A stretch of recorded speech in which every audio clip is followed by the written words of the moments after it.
محترم مکرم معزز سامعین حضرات السلام علیکم۔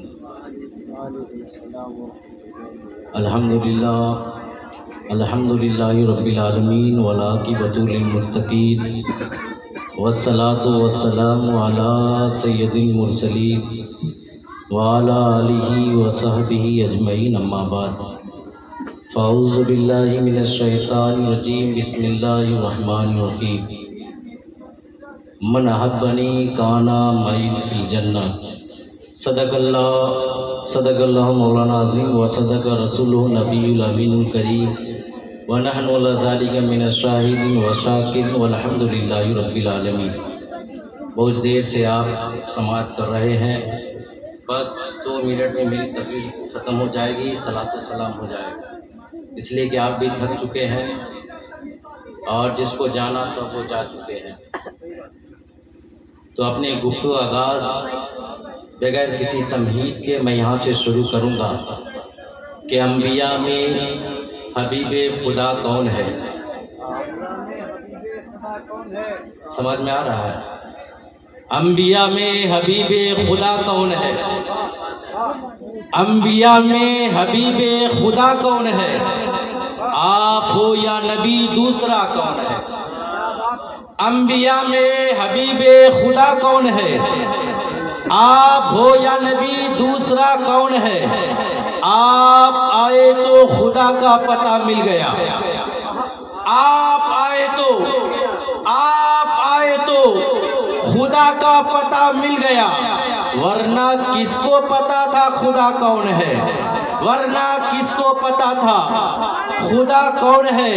سر عرش پہنچے تو رب نے کہا، سر عرش، یہ جناب جہاں سے آئے ہیں، رفتار ضلع اور شہر شہرسرا، وہ مادر علمی ہمارا، یہ ان کا شہر ہے تو مادر علمی ہمارا، وہاں کے ہر محلے سے میں واقف ہوں، ہر گلی سے میں واقف ہوں، ہر قصبے سے میں واقف ہوں۔ اور یہ شعر سنیے، سر عرش پہنچے تو رب نے کہا، سر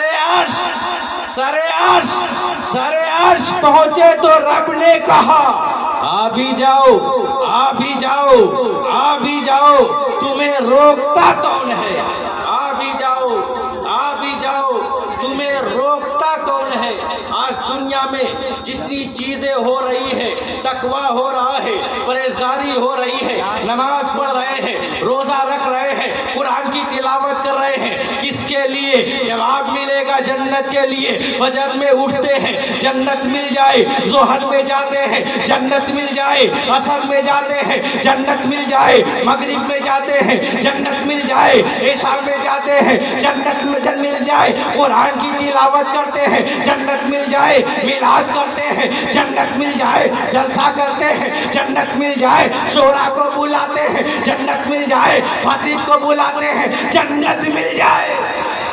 یہ تمام کام ہو رہا ہے جنت کے لیے، لیکن میں پوچھنا چاہتا ہوں، جس جنت کے لیے آپ پریشان ہیں، جس جنت کے لیے 5 وقت اٹھتے ہیں، جس جنت کے لیے فجر میں جاتے ہیں، جس جنت کے لیے ظہر میں جاتے ہیں، جس جنت کے لیے عصر میں جاتے ہیں، جس جنت کے لیے مغرب میں جاتے ہیں، جس جنت کے لیے عشاء میں جاتے ہیں، میں پوچھنا چاہتا ہوں، یہ جنت ہے کہاں؟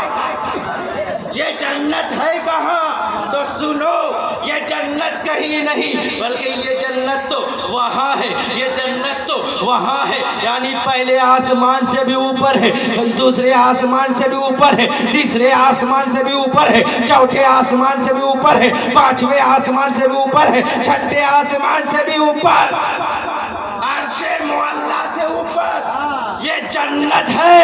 اما یہ جنت 7 آسمان سے اوپر ہے، لیکن جب جنت کو رکھنے کی باری آئی ہے، جنت کو رکھنے کی باری آئی ہے، تو کہیں نہیں رکھا ہے. پیر صاحب کے قدموں کے نیچے جنت نہیں رکھا, مرید کے قدموں کے نیچے جنت نہیں رکھا, استاد کے قدموں کے نیچے جنت نہیں رکھا, عالم کے قدموں کے نیچے جنت نہیں رکھا, مفتی کے قدموں کے نیچے جنت نہیں رکھا, مجدد کے قدموں کے نیچے جنت نہیں رکھا, محدث کے قدموں کے نیچے جنت نہیں رکھا, مفسر کے قدموں کے نیچے جنت نہیں رکھا. یہ جنت کو رکھنے کی باری آئی تو پیر صاحب کے قدموں کے نیچے نہیں ہے, عالموں کے قدموں کے نیچے ہے. ان کی عظمت الگ ہے. کوئی فتویٰ لگانے والا لگا سکتا ہے, ارے ان کی عظمت الگ ہے, عالم کا مقام الگ ہے, پیر کا مقام الگ ہے. لیکن سنو سنو, جب جنت کو رکھنے کی باری آئی ہے تو کہاں رکھا ہے؟ پیر صاحب کے قدموں کے نیچے نہیں, عالم کے قدموں کے نیچے نہیں, مرشد کے قدموں کے نیچے نہیں, استاد کے قدموں کے نیچے نہیں, شاگرد کے قدموں کے نیچے نہیں. ارے جنت کو رکھنے کی باری آئی, ہمارا جو جنت ساتوں آسمان کے اوپر تھا اس جنت کو کہیں اور نہیں رکھا, ماں کے قدموں کے نیچے رکھا. ماں کے قدموں کے نیچے جنت ہے. پتہ چل گیا, ہم نماز پڑھ رہے ہیں, روزہ رکھ رہے ہیں, نیک اعمال کر رہے ہیں, تقویٰ کر رہے ہیں, پرہیزگاری کر رہے ہیں, عالموں سے مصافحہ کر رہے ہیں, پیر صاحب کو راضی کر رہے ہیں, سب کام کر رہے ہیں, لیکن سب کام تو کرتے جا رہے ہیں.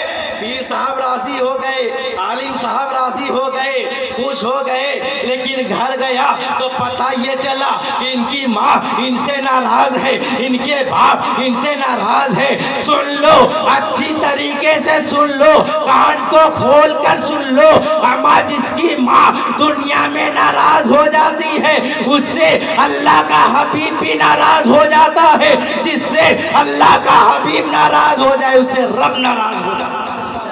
پتہ یہ چلا کہ ماں باپ کو راضی کرو. ماں باپ راضی ہو گئے, اس لیے کہ جو جنت کو رکھنے کی باری آئی کسی پیر صاحب نے نہیں کہا ہے, کوئی مفتی نے نہیں کہا ہے, کوئی مفسر نے نہیں کہا ہے, کوئی عالم دین نے نہیں کہا ہے.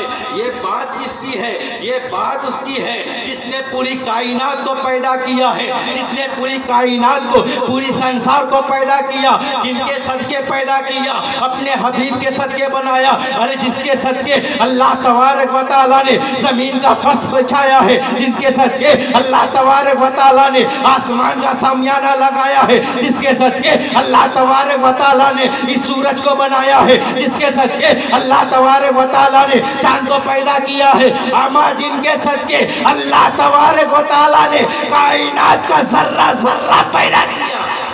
وہ حبیب کہہ رہا ہے, کیا کہہ رہا ہے؟ یہی کہہ رہا ہے ماں کے قدموں کے نیچے جنت ہے.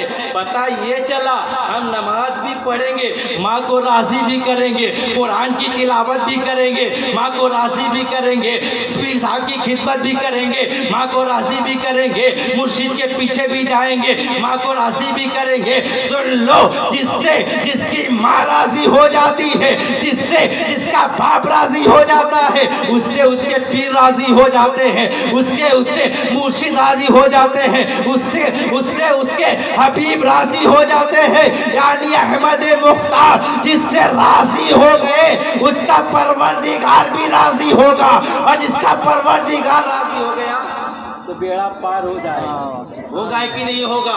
پتہ چلا سب کچھ جنت کے لیے ہو رہا ہے, لیکن ہم ماں باپ کو ناراض کر بیٹھے ہیں.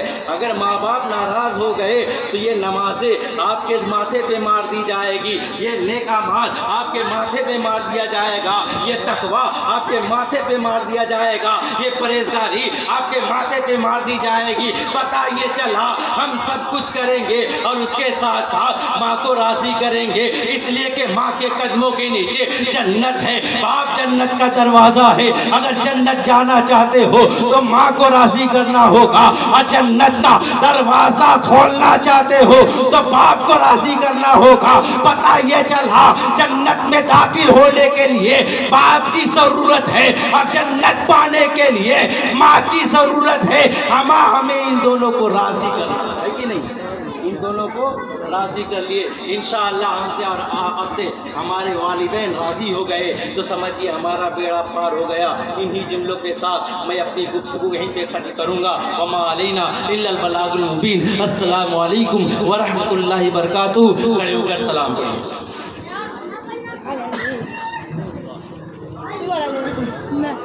یا نبی سلام علیکہ، یا رسول سلام علیکہ، یا حبیب سلام علیکہ، صلوات اللہ علیکہ، یا حبیبی یا رسول اللہ.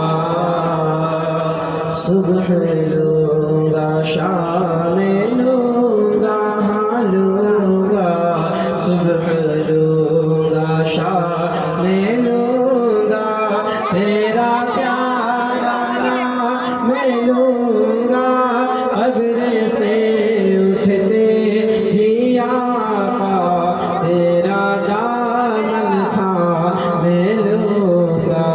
یا نبی سلام علیکہ، رسول سلام علیکہ، سلام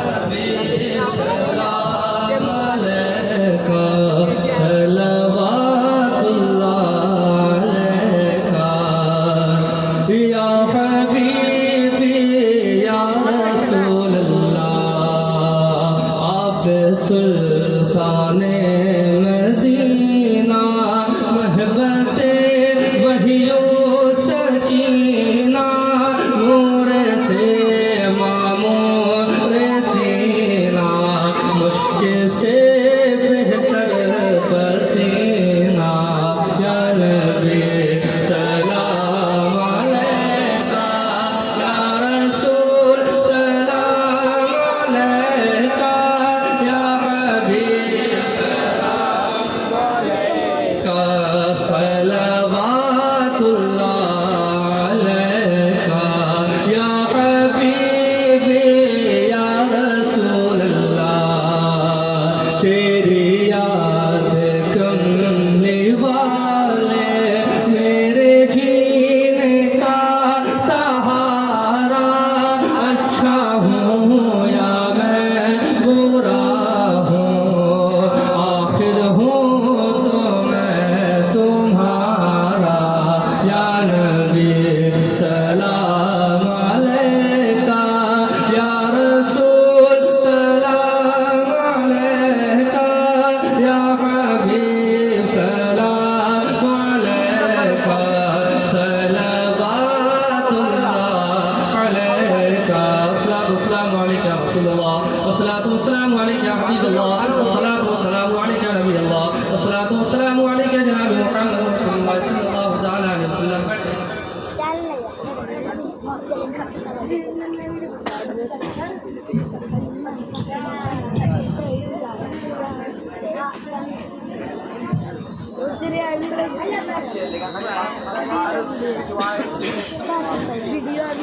أعوذ بالله من الشيطان الرجيم. بسم الله الرحمن الرحيم. قل يا أيها الكافرون لا أعبد ما تعبدون ولا أنتم عابدون